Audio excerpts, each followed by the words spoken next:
প্রায় 1 বছর আগে আমার পরিবার এক প্রবাসী ছেলের সাথে আমার বিয়ে ঠিক করেন এবং আমাকে আংটি পরিয়ে রাখেন। পরিবারের সম্মতিতে ছেলের সাথে যোগাযোগ রাখি। এখন উপযুক্ত কোনো কারণ না দেখেই আমার বাবা এই বিয়েটা বাতিল করতে চাচ্ছেন, কিন্তু আমি ওই ছেলেকে বিয়ে করতে চাই। এক্ষেত্রে শরীয়ত কি বলে এবং আমার করণীয় কি? প্রথম কথা হলো, বিয়ের কথা পাকাপাকি হয়ে গেলে আংটি পরায় দিলেই তো জামাই বউ হয়ে যায়, তাই না? আংটি পরা হয়ে গেছে, এঙ্গেজমেন্ট হয়ে গেছে, তখন জামাই বউ হয়ে গেছে না তারা? সেটা যদি না হয় তাহলে এই তথাকথিত এঙ্গেজমেন্টের পরে এই স্বামী স্ত্রীর মতো আলাপ সালাপ, খোশ গল্প, কথাবার্তা, আড্ডাবাজি, চ্যাটিং এগুলো আমাদের সমাজে আছে না নাই?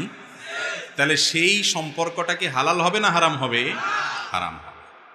অনেক যুবকরা বলে যে না, একবার হঠাৎ করে অচেনা একটা মানুষের সাথে কেমনে থাকে, এই জন্য আগে একটু জড়তা কাটায় নেই, যোগাযোগ করে নেই।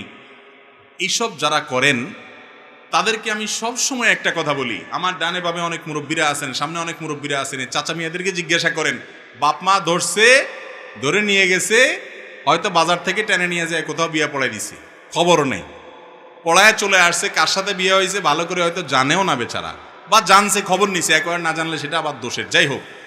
কিন্তু বিয়ে হয়েছে যে তার আগে কোনো সম্পর্ক ছিল না, ছেলের সাথে মেয়ের সাথে ছিল, তখন ফেসবুকে মেসেঞ্জারে ইটিস পিটিস করার সুযোগ ছিল না, কিচ্ছু ছিল না। তারপরেও চাচা মিয়ার চাচির সাথে যে মহব্বতের সম্পর্ক, সেটা সুপারগুলোর চাইতেও হার্ড, ঠিক না বেঠিক? চাচা মিয়ারা এখনো চাচির ছাড়া বাঁচে না, চাচি চাচারা ছাড়া বাঁচে না, অন্য কারোর কথা চিন্তা করবে তাদের মাথায়ও আসে না, আল্লাহর রহমতে, জিজ্ঞেস করে দেখেন।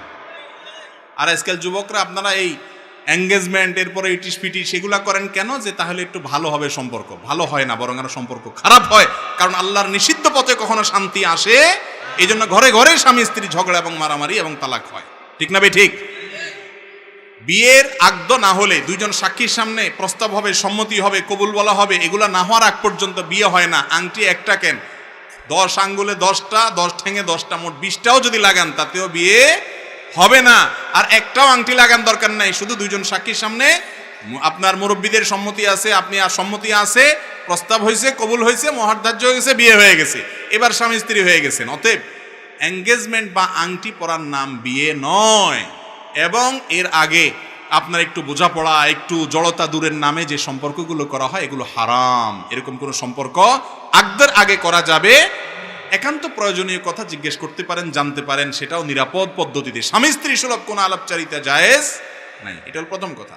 দ্বিতীয় কথা হলো, প্রশ্নে যেটা আসছে যে বাবা ছেলে ঠিক করছে, এখন বাপ তার সাথে দিবে না, কেন দিবে না? এই প্রশ্নের উত্তর আমি দিতে পারবো না। কারণ হলো, হতে পারে সেই ছেলের ভিতরে কোনো বড় ধরনের দোষ আছে, ত্রুটি আছে, যদি থাকে তাহলে বাবার মার সেই পরামর্শ মানা উচিত। যুবক যুবতীরা সবসময় নিজেদের ভালো বুঝে না, তাদের যৌবন বয়সে শুধুমাত্র যেটা দেখে ওইটাই মনে হয় যে আপনার হাসান বসরি, রাবেয়া বসরি, তাদের কাছে এরকম মনে হয়। কিন্তু মুরব্বীরা অনেক সময় এগুলো বুঝে, তাদের কথাটা আমলে নেওয়া উচিত। আবার মুরব্বীরা অনেক সময় উল্টাপাল্টা আছে, শুধু ওই দুনিয়া ছাড়া আর কিছু বুঝে না, আছে না নেই? তো সেটাও মাথায় রাখতে হবে।